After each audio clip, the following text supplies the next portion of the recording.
I wanted to ask about full autonomy driverless cars because I'm starting to go from like massive evangelist to slightly skeptical.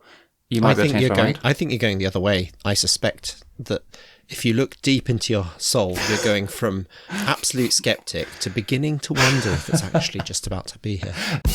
Started during lockdown, needed something to do. They looked at each other, they said, hey, I like talking to you. And so from a garden shed in a box room in West London, they're discussing tech. It's the Small Time Bets podcast. Follow us on Twitter. We're on TikTok at Small Time Bets, like you'd expect. And leave us a review on the podcasts. That's really great. Also, you can buy merch. Also, join us on Discord, where there's a conversation happening. So, I think we're ready to go. Jonathan, this... Oh, and we have a YouTube channel where this stuff gets... Where you can actually see us as well as hear us. And sometimes random stuff that we cut out of the podcast ends up on there, which is fun. Jonathan. Yes. This week, it sounds like you'd like to talk about technology that's not that good. Yeah, I kind of got to the point where I was thinking we might come across a little bit like tech evangelists, which to be fair, we sometimes do. Like crypto and blockchain and AI and all this cool stuff. And then I was looking into the various different things thinking, God, there is some stuff that, in sci-fi, there was the illusion of what the future would be like. And actually... And there's been a lot of like high flying proponents of some of these technologies. And then you look at them and go, God, this is really dumb. And there was this whole list of things. I think you added some as well, where I was just like, what? Why are people investing in these things? So I thought we'd talk about it. Great. Let's go. What do you have in mind? What do you mean? So things that were on my list. And this doesn't mean that they're like terrible forever. It's just at the moment they really seem it. So like hyperloop.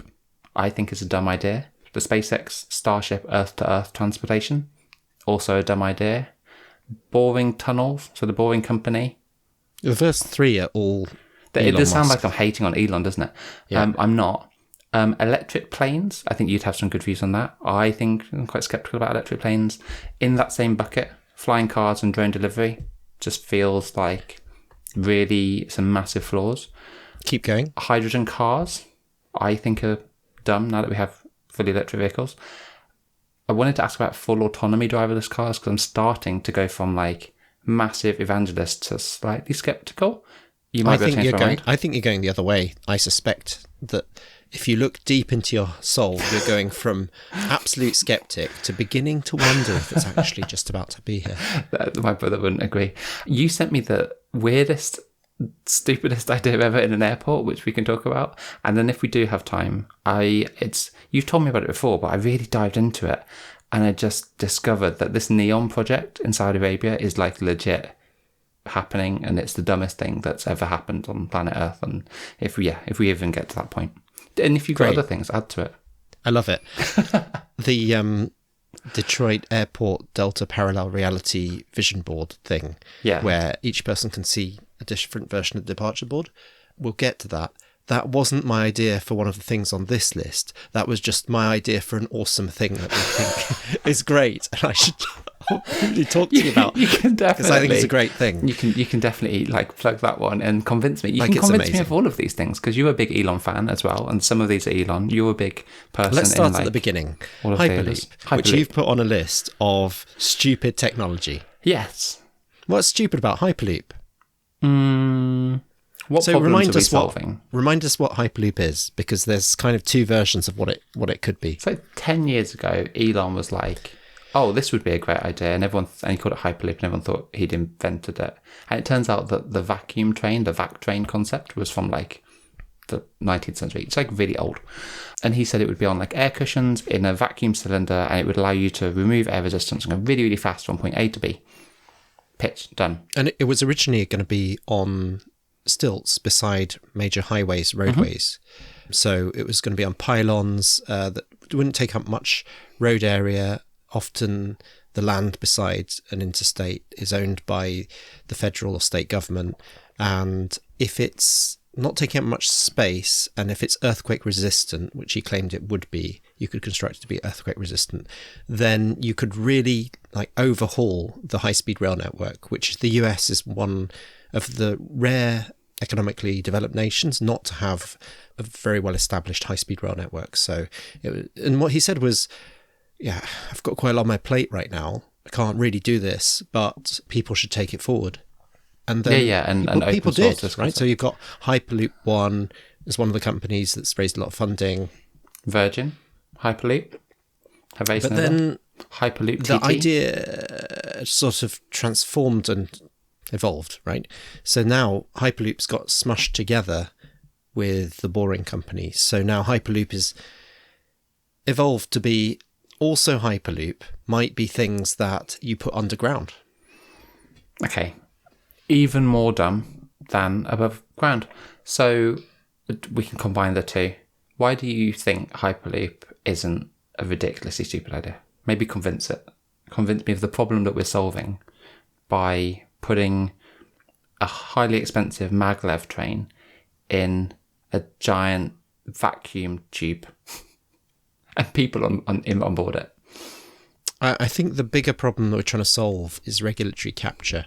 So at the moment, the difficulty with making high-speed rail in the US is, having spent a lot of time and a lot of billions of dollars investing in the interstate system and creating a world for cars, it's quite hard to make trains less awful. So there are certain places on the East Coast where the train system between Washington and New York is quite nice, between DC and New York.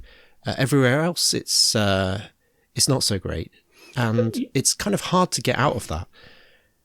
What does this solve for? It makes trains sexy again. That's what we're solving for. Are we kidding ourselves? The billions of dollars and the human capital. I'm going to ask you this in the format that I suspect you want me to ask you. Okay, so once I put the trains in a vacuum tube, does that help make them go any faster than they can go in China? Or in Japan. Japan has had a maglev go at 603 kilometers per hour, which is like 375 miles per hour, with no vacuum tube. Both those nations are relatively easy to draw a line on a map and then build a thing. In North America, it's much harder to do that. So what makes you think that it would be easier to draw a line on the map than build a thing that's in a vacuum and that's earthquake? It's like to make it's hard enough to build trains, so you're going to put them in a vacuum and make them go from faster. It's absolutely nuts. So the problem you're solving for is to find a route. And what Hyperloop does in its original instantiation is it says, this is already state or federal owned land. Next to it. You don't need Hyperloop. In fact, you could just put a maglev next to it. In fact, you could just put a train next to it. The deal with the vacuum is that it helps it go faster with less energy. Is that fair? It's like...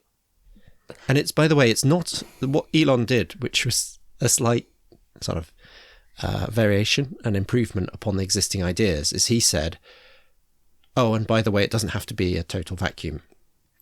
Getting that last 10% is too hard and not worth it. Yeah, and it can run on an air cushion as opposed to maglev. If it's a near vacuum, you get a lot of the benefits of reduced air resistance. So here's the thing, right? You're going to have a pressurized vessel that you have to get into in a near vacuum cylinder running hundreds of miles, using energy to make it a near vacuum.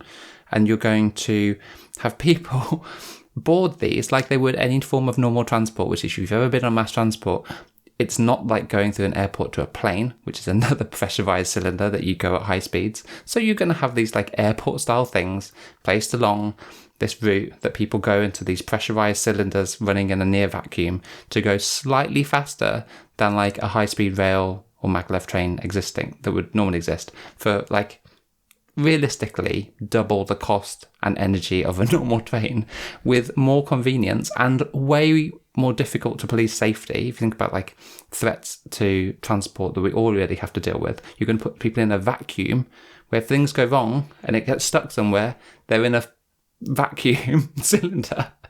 It's like weird enough standing on a train where you have to like, oh, Now we're stuck and we have to just get off in the middle of nowhere. Now you're in a vacuum cylinder. Like the whole concept is trapped inside a metal tube inside a vacuum where you can't breathe. It's the absolutely most absurd idea. I don't think it's going to take off. I think the fact that in over 10 years, Virgin have managed to send essentially what is a small part of a normal private jet fuselage down like a few hundred meters of semi-vacuumed tubing is like just that's all they've achieved. Hyperloop TT have some patents but actually no product, and now that we're talking about putting it underground in the Boring Company, which we'll get to later.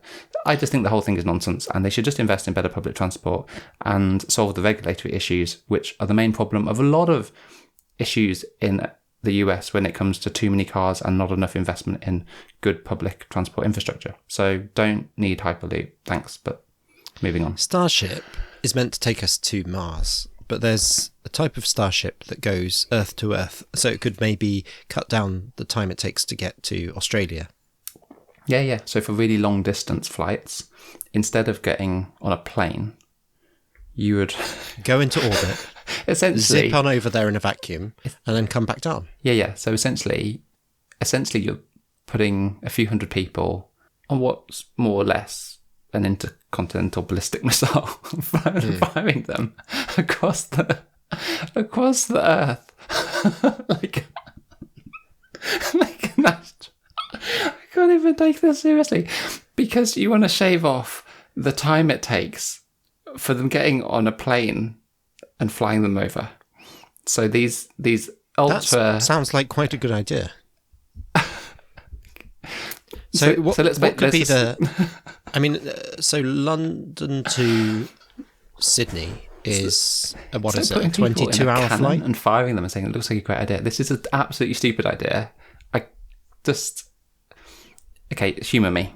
So, average human being wants to get on a rocket. Do you go down to King's Cross Station and get on your ICBM? No, because it's a rocket. So it needs to be in the middle of nowhere, which for most people will mean, and in Elon's pitch, it was out in the sea, 20 miles off the shore. Mm-hmm. So I'm going to go to some sort of harbour port, and I'm going to get on a boat, and I'm going to go out on a boat. I'm just thinking you could cut the London to Sydney time from 23 hours down to, I don't know, maybe 10 hours. That'd be incredible. Right. So let's go with this thing. I've gone on my boat. Yeah. I've gone 50 minutes on a high-speed ferry, right? Really fast ferry. Maybe it's down to 4 hours. Right. And then I board a rocket. Sure. And that rocket, to get me to Sydney in that speed, is going to have to fire me up at, like an astronaut, at G-forces reaching 3 Gs, which for the average human being, you'll probably pass out. If you've got any health defects whatsoever, you're going to be a serious problem. And you can't get off because you're on a rocket, literally a missile being fired across the Earth, right? So that's great. So limited to super fit, healthy, approved individuals who don't have any pre-existing conditions and can deal with 3 Gs. And then gone through the zero gravity training as well. They're going to fire them across the Earth in a fossil-fueled powered rocket from the guy who wants to... It is very energy intensive. Is this the same size of Starship that we see trying to take off to take people to Mars? There's really good stats from the SpaceX guys, and it's only 1,000 times the amount of CO2 produced by a regular flight of the same distance. So 1,000 times the CO2 per passenger. That's a great idea. And I don't see what your objection is. So which part is the problem? The entire thing is the problem, especially when, if you want faster planes, you could just bring back Concorde, and they're already doing that and actually achieving the same thing. So once you've had the security checks, the health checks, the ferry out to the port in the middle of nowhere, the boarding on a rocket ship, you've taken all that extra environmental impact to basically send people on rockets to the other place. And then you're landing, I assume, in the middle of nowhere where you need to get a ferry back the other way. Assuming you're still alive and you haven't had a coronary or passed out, then you're good. So that we can save literally a couple hours in the very longest distances on Earth. For every other journey that isn't literally going halfway across the planet, it's kind of pointless because it's not quicker than just a high-speed plane. Anyway, dumb idea. I think nice people will promo pay video. money for it, and what's good about it is that it does fund the bigger project, like selling Roadsters funded the Model 3. So it kind of gets you to where you're trying to get to, which was Mars. Let's talk about the Boring Company, which is Elon Musk's company for making tunnels. Not normal wide tunnels, but like narrower tunnels. His trick was to make the tunnels smaller, which disproportionately makes it cheaper to get through the Earth. It's not so much making it smaller. His trick was to not give you any options. It's like the Henry Ford model. You can have any size tunnel as long as it's that exact size tunnel. Whereas every other tunnel manufacturer builds to specification, right? They're like, what are your needs? We will make that size tunnel and construct the tunneling equipment for it because they have variation. He's just like, you get this one size. What's wrong with these brilliant tunnels? Again, I don't know what problem you're trying to solve. I think from Elon's perspective, it's kind of, he's a smart guy. He's looked at it and he's gone, the problem is tunneling is too slow. And so, quite rightly, he's like, we'll improve the automation of how you layer the concrete around the tunnel once you've bore the hole, and we'll increase the speed of the boring equipment by building it in-house and putting loads more power behind it so that we can just tunnel faster, right? And we'll make sure that we don't give you any variation of tunnel size, so we're just building this one size tunnel, right? It would be great if the limiting factor on building tunnels was how quickly you could bore a hole. But it isn't. In any country, capital projects like that, the limiting factor is usually regulatory. It's usually all the other things that happen that aren't to do with boring a tunnel. It's the supply chain and the extra companies have to deal with and the regulators and so many other things that actually are nothing to do with just boring a big tunnel. So that's that side. Kind of a pointless problem because he hasn't got to the root cause of what actually the problem is. And then the usage of this is to lower a car down into a tunnel so that we can drive we have these things that are called tunnels. And we already have them where we put trains on them and we use them for public transport. And I think you're talking about a subway. You could just build really good subways instead. I admit, it looks a bit silly now. So the example is that in Vegas, you can drive from a conference center to a hotel and you can drive your Tesla. Actually, you can't drive it. You have to use one of the trained employees drives you through on tracks. They have little bumpers on the wheels to keep them basically running along, more or less on a track. It was kind of originally pitched as a solution to congestion, so you can kind of build more roads just by going down. You don't use 3D, so now instead of using the surface of the Earth only, now there's and as the US have proven, the more lanes of traffic you build, the more you solve congestion, right? Because they have those massive 10-lane highways full of cars. So the paradox is that it doesn't actually solve it. In general, the more roads you build, the more traffic you attract. That is a paradox, and it's a known problem of city planning. However, on this occasion, it's actually pretty cool. And although it looks silly now because people are driving, once you have autonomy, this is really interesting. And what he's done there is he's lowered the cost per meter of tunnel boring.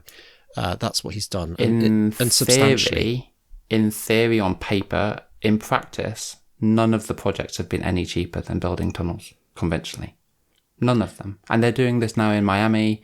They've had a lot of pushback in other parts of the US because they've literally not been able to hit the price point. And in Miami, they're building a tunnel to go from the city centre to the beach at Fort Lauderdale with paid drivers driving Teslas in a tunnel. It's basically the dumbest thing ever because instead of a tube driver running an actual train underground to take lots of people, you've got loads of drivers driving people to and from the beach.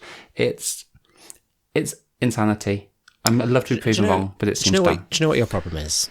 You're not a dreamer. You're a naysayer. You've got no vision, yeah? You're one of these people who, if someone came to your town wanting to sell you a monorail, you would just be sulking in the corner saying, what's the point of this monorail? I was a big fan and supporter of Tesla and SpaceX because they got to the root cause of where the problems were around driving the innovation and the desire to have electric vehicles and accelerating that. And they got to that by going in-house, making cool, sexy electric vehicles and really pioneering a direction of automotive technology that people weren't interested in. And then reusable rockets in an industry where people were getting pretty lazy when it came to rockets that hadn't been moved forward since like the 60s was a really good and incredible idea that needed someone to shake it up. Unfortunately, as is often the case with innovations, not every single idea from a smart person will be the smartest thing ever, and you can be a genius in one domain whilst also being an idiot in another. We all are, we're human. I'm just saying right now, none of these things really get to the core problem because they're basically the sexy vanity projects that people love because it's Elon Musk, and anyone else they would look at and go, well, that's kind of dumb because it doesn't really solve any of the problems. And really, if you just want to help people get around in a flawed system with no public transport, you could just invest some money in your public transport, make it cool and sexy and fancy, but you don't need to do all these stupid things, which are basically like rich people transport in a space rocket, in a personalised Tesla that's driving underground, or in a giant vacuum cleaner. Like, it's just not necessary to have these. They're just vanity projects. Anyway, moving off Elon. It's funny, because, I mean, we were going to talk about all these other things like flying cars and autonomous vehicles. I don't think we need to, because actually that's kind of the part of the problem with the way that transit or public transport is perceived in the US. The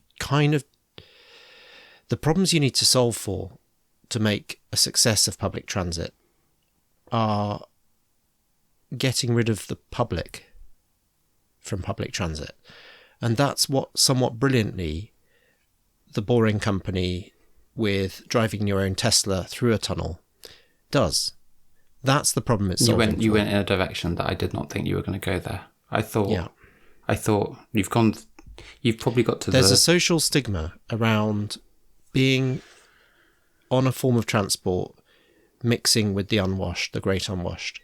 That is a source of stigma that exists much more in the United States, less so not really in Canada as much, and which doesn't happen. You don't see that in Europe as much, or in East Asia. So how would you get past that stigma? Well, one way is to put people in their own car in a tunnel. I don't think that stigma is like Americans have it because they're born that way. I mean, the thing with America, and the reason why these solutions don't have a sexy answer, or these problems don't have a sexy solution, is because it's regulatory, like you said, and it's a system where very big lobby groups in America pushed for defunding of public transport initiatives and pushed for more funding of more roads, more highways, more interstate things, more. Won't name all the companies that did it, but there's some really clear giant companies that profited out of putting roads everywhere in America where you could have just put trains, or you could have just invested in public transport infrastructure, and they did it to push cars there. And then with the public planning and the urbanization side, they pushed for these suburbia models which required people to have cars to get to anywhere they wanted to get to, because lo and behold, no public transport, and a system where your urban design doesn't look anything like Europe, where people live conveniently near public transport and things they need. It put people in these residential suburbia things where the only possible route is to have your own car, driving sales of more cars, driving the need for more roads. You can't solve that by digging tunnels, putting people in vacuum cleaners, or sending people in rocket ships. You solve it through better policy, better investment in public transport, and real innovation with all of that stuff. But you know what? That kind of gets us exactly back to where I want to be. Right? So one way of solving it is if you put people very close together within walkable distance on a city that's stretched out like a long line in the desert, and everything that you need, the local school, the park, the gym, your workplace, the shops, is all within a walkable distance, up into the mirrored wall that beyond which is the desert on one end and the desert on the other side. And then it's this line that just stretches. And if you need to get somewhere along that line. You can go further down, you can go into the subway area, beyond which there's also the other tubes for processing waste and getting all the utilities to that line. It's the future, I'm told. Now, tell us more about the Neom project. Neom. Yeah, if you just scroll past Neom Organics, candles, diffusers and more, you get to the site that you want. And we've all done it. So the thing about Neom is it's a nexus of 3 projects. There's the Line, which is the very long city that I just talked about. There's Oxygen, which is a sort of septagonal city structure and industrial site that's half in the sea and half on land, and which will produce more hydrogen than anyone has ever produced in one place before, entirely from renewable energy. There's Trojena, which is the first time in Saudi Arabia there's ever been a ski resort at its highest point. And it contains a boating lake, which is a reservoir of water. That's also where the artificially made snow is used to augment the snow on that highest peak. And it's also a music venue and spa resort. The interesting thing with Trojena is it also contains a kind of city that's half underground, mirrored inside a kind of crater within the mountain. Sounds so wonderful. Pretty cool.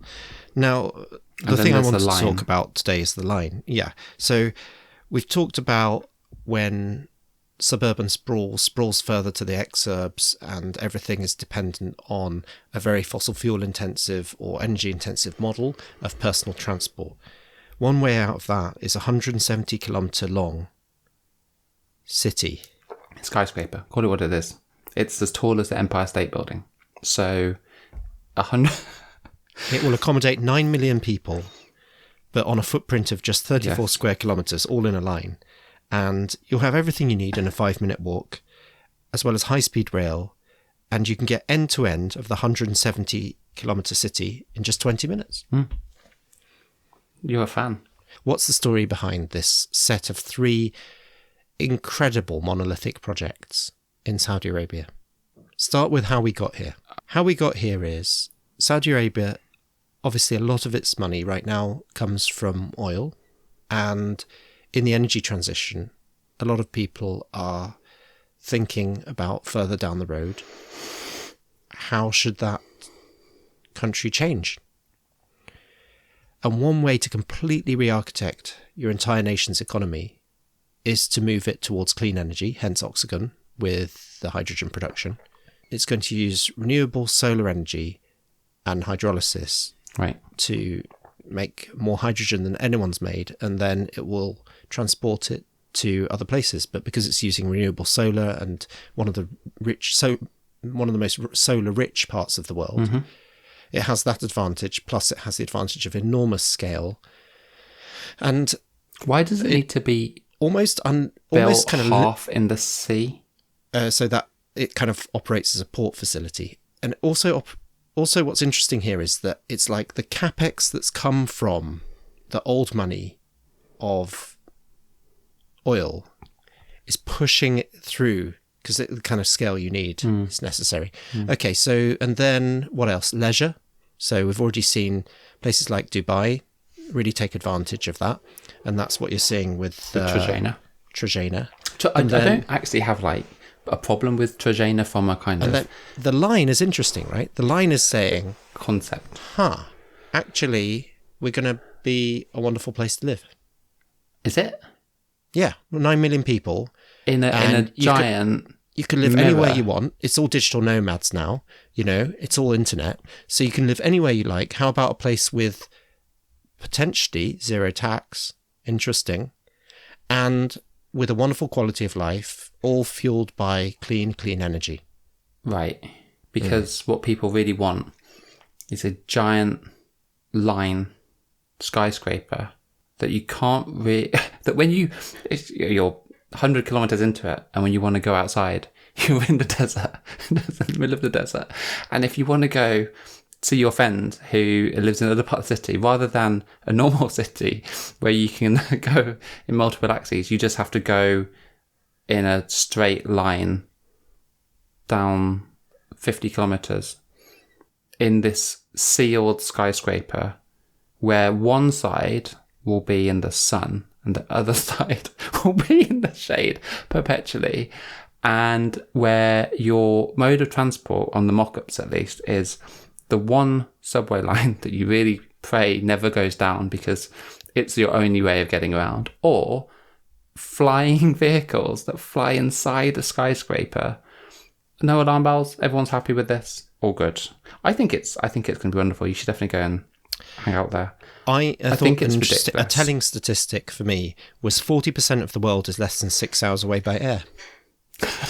Just a fascinating way of cutting the numbers. You can slice and dice these numbers any way you like, but where they landed was this: 40% of the world is less than 6 hours away by air from the line. So in a way, you kind of you're near everything. Where do they get the water for this from? Actually, no, where do they get all of the things? So I know they basically have unlimited money on this, but even the money that they're ploughing into it feels on paper to be a tiny fraction of what it actually would cost to build essentially the equivalent of like 500 Empire State Buildings, along with the rail infrastructure, the sanitation infrastructure, the energy infrastructure. God knows what they do about safety and wind resistance if you've got essentially a giant sail in the desert where you can get very high wind speeds and you need to have a giant... There's a reason why skyscrapers don't normally get built like a wall, because structurally it's kind of absolutely ludicrous. There's just a million things that I find absurd about it. Let me frame it a different way, okay? First of all, if you're trying to create a city from scratch, this is how you do it. You build you know where you build skyscrapers? Because you don't have the ability to expand outwards. They're in the middle of a desert where you have actually endless land and a sustainable city from scratch. This is one way of doing it. Now, the line structure, I'm with you on struggling with. A city has never really been in the shape of a line. That's a funny one.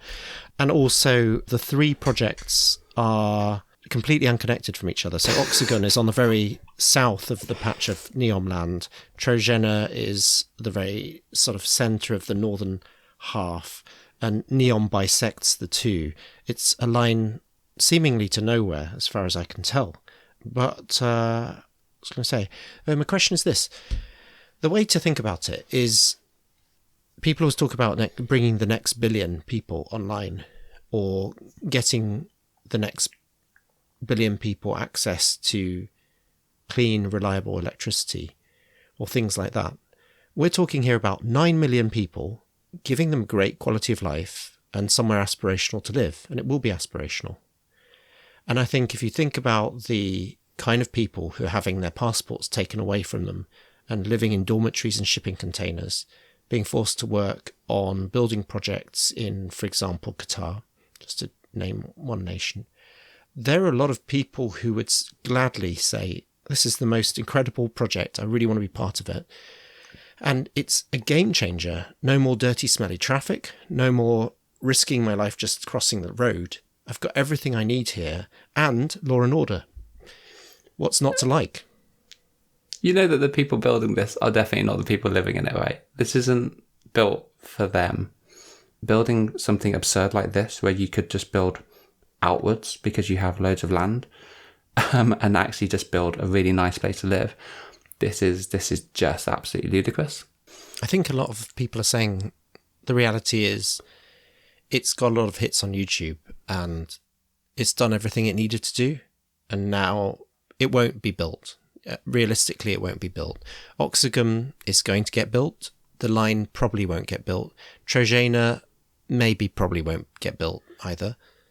So hopefully what you're left with is a kind of industrial business park which attracts a lot of investment and massive scale capital projects for hydrogen production. And a route through to Egypt, right?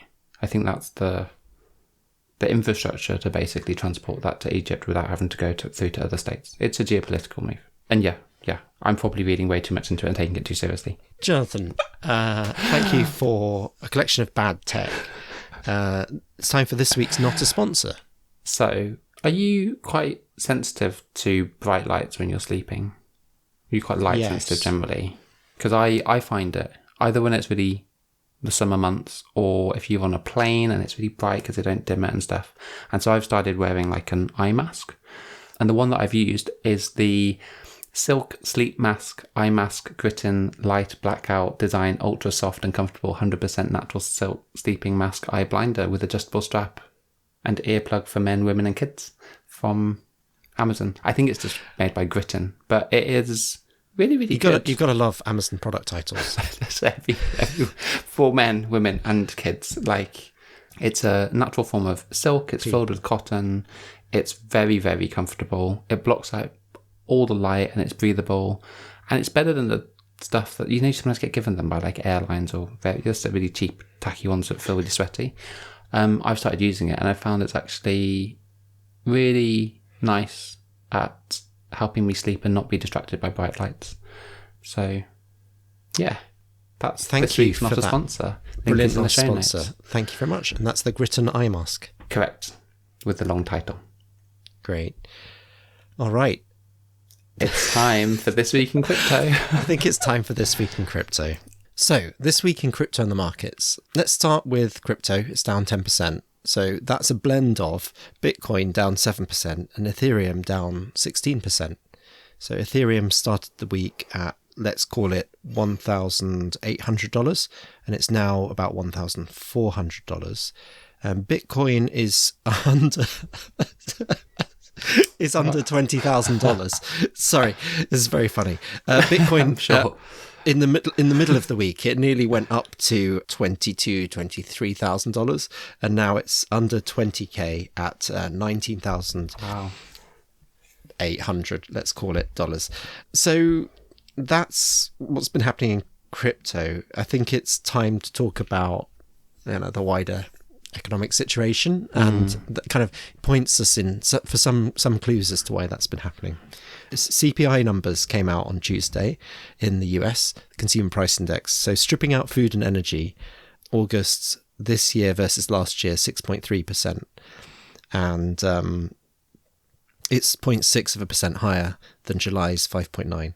And so that was Tuesday. It triggered the biggest one-day fall of the stock market since June 2020, a big sell-off. And the rest of the week carried on a downward trend. So looking back over the week, the S&P's down 5%, Nasdaq's down 6% for the week. So Wednesday next week is the rate announcement, and there might be a 1% interest rate rise, not 0.75 like the last two times. Today, FedEx dropped 22%. FedEx, the parcel delivery people. And that's interesting because they were announcing late on Thursday that package shipments are down, and that's an indicator of things not going so great in the economy. They announced a freeze to hiring. They said they're going to close offices. They said they're going to ground planes. And what's interesting to note is that although there have been huge tech layoffs in the tech sector, like massive layoffs across the tech companies, the mainstream kind of regular economy companies, we haven't seen the big layoffs been announced yet. And in FedEx, note that that's a hiring freeze, not big layoffs. Big bombshell came out in energy news, I guess, today, which is that Germany's taken control of 3 refineries that were either majority controlled or owned by Rosneft. So it's basically said, this Russian controlled refinery, we're going to take trusteeship of it. So we're not seizing assets yet, although the law allows us to do that in extremis, the law that we just brought in earlier this year. We're going to put it under the trusteeship of the utility regulator, because in this case, it's one of 3 refineries. This one supplies most of Berlin's petrol, diesel, kerosene and air fuel.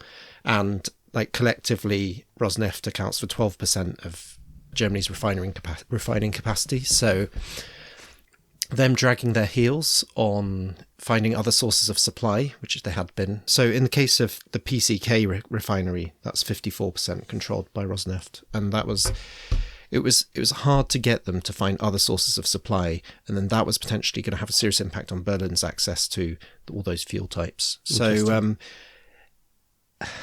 that's a serious moment when the German state looks like it's kind of seizing control of Russian assets, and it could be the jumping off point for more escalation, or it might not. And that was this week in crypto and the markets. Interesting. That CPI number was interesting because you quoted the CPI excluding energy and food, but surely, energy and food is energy. Like, what is it including that? Is it above 10% yet in the US? Or because that was your prediction for the year, and you've hit that in the UK and probably will in Europe very soon. Yeah. So when you go to the Bureau of Labour Statistics, so in this charmingly old school website, you can see that those fun folks at the Bureau of Labour Statistics have uploaded all the data you like in a fun table. Oh, wow. Yeah, food, 11.4%. All items, 8.3%. Oh, okay, that's interesting. And the reason you take out energy and food for core CPI is because of volatility. So there was a hope that once fuel had dropped in price during August, that the August inflation numbers would be lower when you take out fuel, but because of the knock-on effects on everything else.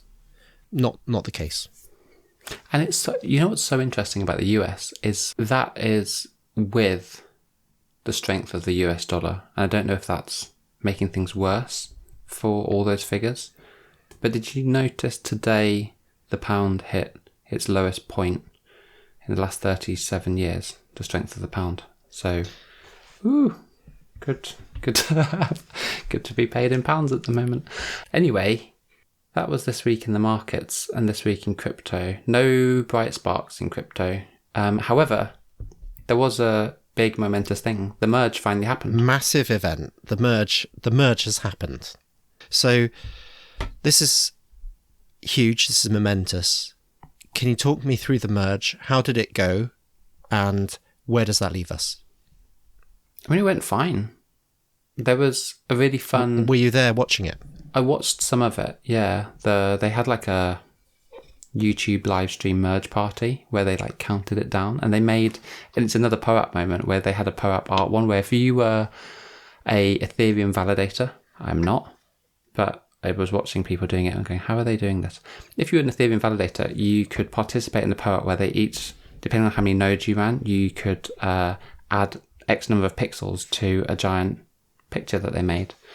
And this was all based around a panda. The panda's become like the meme, the creature for this event as the... It's because there's a white bear and a black bear, right?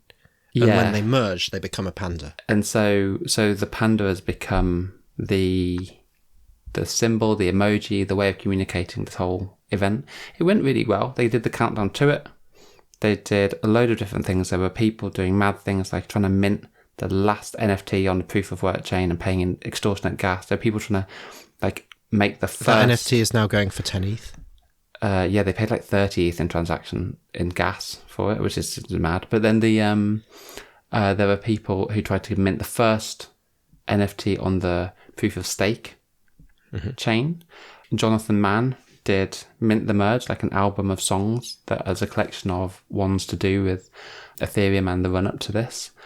And touch wood. In fact, I didn't need touch wood. At the moment, it's gone fine. Like a lot of the DeFi protocols shut down and paused just during the crossover. Like once they knew, the merge came a bit later than they'd planned because obviously everyone held off from using anything and kind of there was less activity on it, which I think miners started to like turn off their rigs. So you had lower hash rate. There's less, the gap between the blocks was like slowing down. So it finally happened. Everything kicked off fine. They reactivated everything and we're running on 99.5% less energy for the Ethereum network. I'm sure people who ran mining rigs have moved on to just mining something else, but it's really good for Ethereum. It's the start of the next massive part of the roadmap. So for the next phase, this was the merge, but that is literally the beginning of the ETH2 journey, because then you have the surge, the verge, the purge, and the splurge, which follow, which are the next phases of the long, slow, and pragmatic journey that Ethereum is going to go on. And it's really good that this went through really safely and without any issues. Okay. What were all those other things that you mentioned? So, a lot of people, and we talked about this last time, right? That I think the hype in the run-up to the merge was a bit overzealous, especially people who are new to Ethereum and maybe thought, this is it. It finally becomes the end state of it. This is like the beginning of a very long journey. So the merging proof of work and proof of stake, ta-da, we're done. We're out of that. Amazing. All the miners can turn off. Everything runs on less energy. And we now can move on to the surge. Now the surge is where we start adding scalability. So that will come much later. So I'm thinking this is a multi-year journey, and I'm just impressed that this is a huge moment for open source, slow and pragmatic software development. Distributed open source, slow and pragmatic software development. You've got thousands of people running little bits of hardware. You've got thousands of developers all around the world that have slowly brought different standards together in a kind of clunky, slow and boring form of governance to shift a network that has billions of dollars locked up in it in terms of value, and to shift it to a completely different consensus mechanism, which for a blockchain that hasn't been done before. You either are proof of work or you're born proof of stake. This idea of like taking the two, running one's the consensus lever, one's the execution one, and then merging them together and it all going smoothly. It's just like, I honestly think that people don't really appreciate just how enormously massive that is. And when you're doing software delivery, you always have like rollback options. There's like no rollback for this. It's just like everyone's completely screwed. So this is just massive. It hasn't led to price changes as I predicted. Well, it has. Well, it's led to a sell-off and the price has dropped. Well done. They pulled it off without incident. Without incident, yeah. The only thing that has been quite interesting is more the regulatory capture and the censorship resistance changes, because instead of having miners, which is just people putting energy into stuff, you have validators where people stake Ethereum. And it was really interesting that as soon as we shifted, Gensler, who's the SEC chair, has taken this as an opportunity to say, oh, now that you've moved to proof of stake, this probably comes under the jurisdiction of the SEC. We might need to have a look at this now, because staking and getting rewards for staking could be somewhere where we can call it security. I heard that Kwan was arrested. No, there's just a warrant out for his arrest. He's not been arrested yet. Remind me, Kwan, the guy that was behind Terra Luna, his ascent to fame was fast and massive, and then upon the collapse of the Terra Luna ecosystem, he has more or less vanished. I think What's he being accused of? What are the charges? He's been accused of like financial fraud. So it doesn't seem like I don't think it's like just because Luna crashed. I think it's like his dealings as part of that the Korean authorities are after. I don't know enough about it, but people who were affected by that are probably quite gleeful that he's maybe coming to some consequence after. It's hubris, isn't it? More than anything else. And Schadenfreude. It's like I was going to say the Office of Foreign Assets Control has clarified some of its position around Tornado Cash. Apparently, writing open source code is no longer criminal and sanctioned. So, what is the FAQ that the OFAC has released? So it's really interesting. To be fair on them, they came back and actually updated their FAQs page to clarify what's actually prohibited, because previously they just added a bunch of addresses to their list of SDNs, right? And then it was just like open to interpretation what you want to do, because that's never happened before. And some of the interpretation took quite a broad leeway on it, including taking the GitHub account. Oh yeah, just loads of the main coder offline, and including all of his other open source projects. open source code. It's kind of weird. Just what? Did I do something wrong? Because my address to which wasn't you in responded, so what, is writing open source code now illegal? There was a lot of weird things. They've clarified that position to basically say engaging in... The code's not illegal. Interacting with the code is not illegal. If you write to us and tell us your money's trapped, we are okay. We're sympathetic to the idea of helping you get it out. Yeah, but it's kind of like I think someone tweeted there's a lot of like, oh, come register energy going on, which is more or less the, yes, going to the website's fine. You're blocked from interacting with the contracts that they put on the SDN if you're a US person. But if you're a US person, you're not prohibited from copying the open source code or making it available online, discussing about it, teaching about it, putting it in written publications like textbooks. And also, you're not prohibited from visiting the Internet Archives or the historical website. So, and if the website ever becomes active, you can go to that too. So there's a kind of like, so all of it's fine apart from the interaction with it. And then they clarified further to say, well, the interaction with it is fine as long as it doesn't involve those SDN listed addresses. Or if you're not a US citizen, right? So it's like, their jurisdiction is US citizens. So US citizens, US companies can't do it. The rest of the world can because they don't have jurisdiction. So wait, if you still can't do it regardless of whether you're interacting with those blocked addresses. If you're a US citizen, Tornado Cash is off limits for good. The code is interacting with the code. Interacting with the wallet addresses with the website that are on the SDN, which includes the contact ones on there. Yeah. Once the site's back and running, you can't use it because the whole thing about those addresses is they're the addresses that are baked into the source code to actually make it work. Weird enough, the addresses for Tornado Cash running on Arbitrum weren't in the list. The addresses for Tornado Cash running on Nova, which is on the notice chain, weren't in the list. There's like a whole load of reasons why it's like really weird to put addresses, like wallet addresses on it. But anyway, of a protocol. But yeah, people like Jimmy Fallon and all the people who just got loads of airdropped stuff to kind of... They were dusting them with Ethereum from Tornado Cash. Yeah. They have to. It's still an enforceable act. So they have to come and register. They basically said, come and register, give us all of your details and ask for a license to do the transaction to show that you're not from North Korea and laundering money. And we will be favourable in our prioritisation of that licensing request. Which is the licensing, in most cases, if you're not Jimmy Fallon, people just want to take their money out, right? Because they had it in there. Right. But to take your money out, yes, you can. However, you need to go and dox yourself to them and they will be favourable on it in their prioritisation.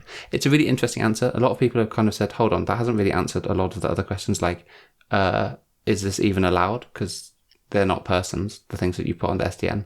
Like, they haven't answered those, and that's still going to get resolved in court. So I think there's, for obvious reasons, they're not going to... But the backpedaling or the clarification is helpful. It's really great.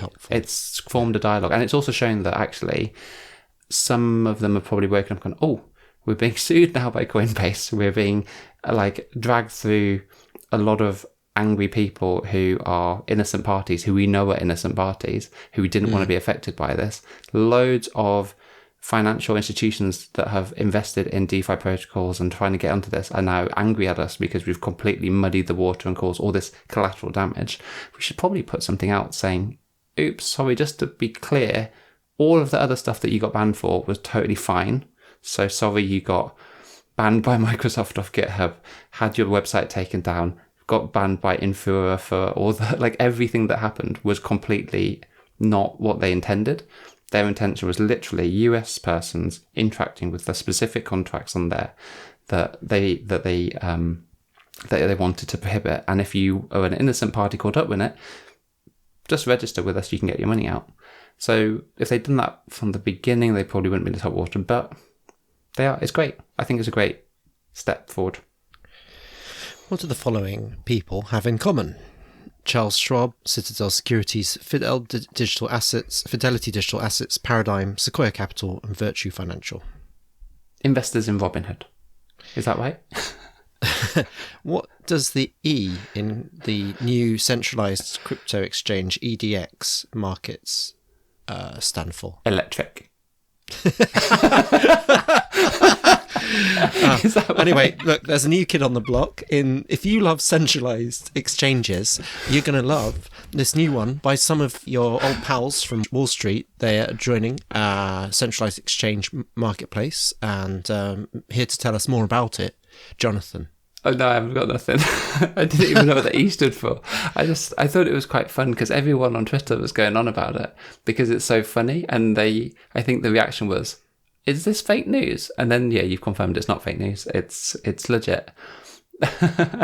it's such a funny news thing. But anyway, what does the E stand for? I love the idea that it could be electric. You don't know. Electric digital exchange. Absolutely fantastic. Okay, let's move on, and thank you for bringing your legitimacy to the space. Wall Street. You can't say you're welcome. You're welcome. You can't say you're welcome. I'm talking to Wall Street. Thank you for bringing your legitimacy to. I can't even talk. Let's move on. This week in NFTs, there's been some news about Starbucks that you emailed me or messaged me about, where you're going on an Odyssey with NFTs at Starbucks. Yes, Starbucks are doing a Polygon-based NFT launch. It's lots of badges. It ties into their loyalty program where you collect stars. Interesting. And they're going to have badges that you can get for various sort of tasks and competitions. Cool. And NFTs that come out of them. And they're on the Polygon network, and no one will ever know, because when you're in the interface, it'll all be purchasing through credit card. So you'll never actually know that there's no mention of blockchain will ever be made in the Starbucks Odyssey NFT platform. Wait, you just killed it for me. You just get stamps. These NFTs are described as stamps. They're never referred to as NFTs. It's basically a very mainstream, friendly, cuddly version of NFTs. It's a good thing. Don't worry. Just it's a good thing. Badges. But no, because they're on Polygon, so they'll be fungible, tradable. Oh, so they will. Oh, but you said you'll never know because so you can actually bring it onto your wallet if these are real NFTs. It's not like I've got a chicken stamp from Nando's. It's not that, but on an app, is it? Yeah, so it hasn't launched yet, but you can sign up to the waitlist, and I encourage you to do so. This will be a really mainstreaming event for NFTs. Oh, cool. That's not financial advice. I'd like to talk about, I think you want to talk about organic growth crystals. So there were some crystals, and the way it worked as an NFT was it went through 6 generations, and the crystal, if you imagine growing a crystal in a jam jar, the crystal was growing, and it was a really cool project. And those people have now made a platform so that future projects could have an organic element to the otherwise static NFT. So the way it worked with these crystals was that every time it went through a growth, they went back to their render farm and showed you what hours and days later, they'd send you the next generation of the evolved version of that crystal. Mm-hmm. And depending on what was in your wallet, it grew in a really cool way. So if you had some CryptoPunks in your wallet, it grew in a certain way. Or if you had Meebits in there, it grew a different way, etc. So those people have made a new platform. Tell me about the platform. So what's great about it is they spun up a DAO, basically, following the crystals. They had all this good energy from the community of artists and collectors and everything. Not super high profile and valuable. It's not a Yuga type thing. But they formed a DAO. They split it up into OG.art, Organic Growth Art, and OG Protocol. Basically the people who are going to build the behind the scenes for this. And they've now launched their beta version of the platform, which you can access. And I suggest you access because you want to get on the wait list for future projects that they're doing, because they're basically, and this isn't financial advice for loads of money. This is if you appreciate the artistic side of it. They've taken all the great innovation that came from that project, which was collaboration with major NFT projects to have their traits and their audiences kind of influence the designs of the art. The generative art part, where they were basically taking properties from your wallet and your transactions and using those in an algorithm to change the likelihood of certain different traits evolving. And then, like you said, the render farm part, where it was rendering the 3D model, but also allowing you as a user to go in and rotate it and then resave it. to then save that newly rendered version and have this either as a picture or as a AR model or as a 3D model in whatever world you want it to be in. They did a lot of innovation, and then they've taken it through to 3D printing, and like they're going to put it in art galleries. So the whole progress is quite well thought through and really well delivered. But they've now gone and said, look, here's the platform. Come, if you want to do an art project that has organic growth properties, you can use their platform, their render farm and everything, and run it through there. And as a early adopter, you can get on the waitlist for the next project, because they're doing it on a small batch basis, I think, to try and see how this works and whether you can get essentially more artists thinking about dynamic generative art in this way that's kind of collaboratively grown up. And you can rotate your crystals again. Even though you locked it last time, you can go back and you can rotate them, because they now have that render farm set up on demand, so that once every, I think, 3 days, you can call a render job and really do it. So they've really automated the behind the scenes to make it a product. I'm super impressed, actually. That's awesome. Okay. Cool. Did you see the video released by the other side, which is kind of like a prequel teaser of the coder stumbling through, creating this potion, and then getting dropped through a portal, which is how it gets picked up by the Bored Ape. There's an interesting play with all of these NFT projects where they're straddling the line between like pure collectibles and narrative forms of entertainment and gaming, right? It's like all three, which I haven't really seen before. Like, we know it's almost like the reverse of Disney.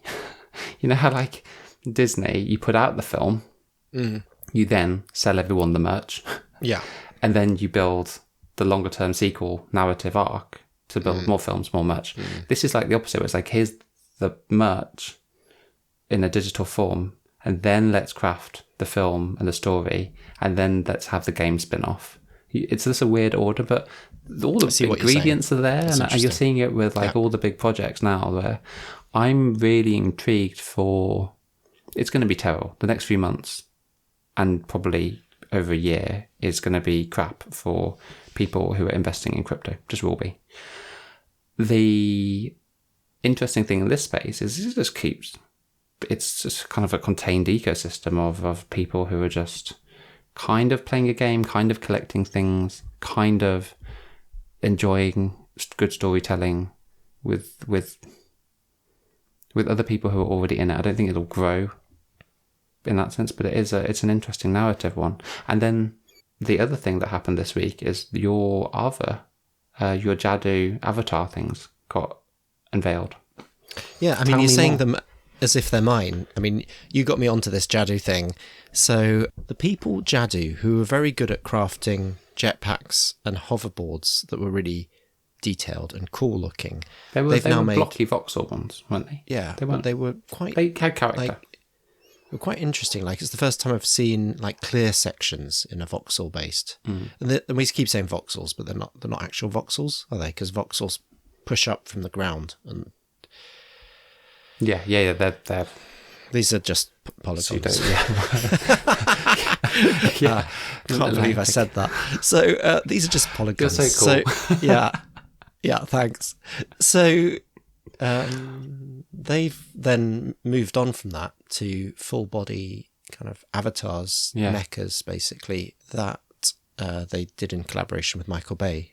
The mint happened, then there was a long period of time. They said 6 days, I think it was shorter, until the actual images could be visible. They're now visible. So that's pretty exciting. I think it's an interesting one. This one is AR, so it's a very specific niche, and it'll work within their app and their platform. The platform is called the Mirrorverse. It's an AR universe. It's a metaverse, but AR. I think that draws a lot more people in. I think, so I think that will be the Pokemon Go thing, right? Yeah, and also because it's more compelling when you share it in socials. Like, it just looks more interesting because you've got something that's a weird robot running around in a recognizable real space. Did you ever do Niantic's one? Like years and years ago. I know which one you mean, but no. It was called Ingress. Yeah. So that one, it had a small group of users, probably similar to this, right? But the real world components of it, where you're running around different cities playing an AR game, worked. And I have a feeling that the Jadu people, that's the direction they want to take it, but with a narrative element, right? They're trying to build a story arc to all these characters. I'm quite intrigued. I agree with you. I think NFTs not even NFTs. I think gaming in AR in the real world actually does have a lot of legs, and you saw it with Pokemon Go. We've had a pandemic where everyone's been locked indoors. I think there's still a lot of room for innovation there. So this is a cool one. Indeed. What are we talking about next week? We're off next week, aren't we? I'm at another wedding. Cool. So we will skip a week and we will be back the following week with lots of more news and fun stories. All right, okay. Wow, gosh. Okay. Jonathan, great pod. Great pod. Started during lockdown, needed something to do. They looked at each other, they said, hey, I like talking to you. And so from a garden shed in a box room in West London,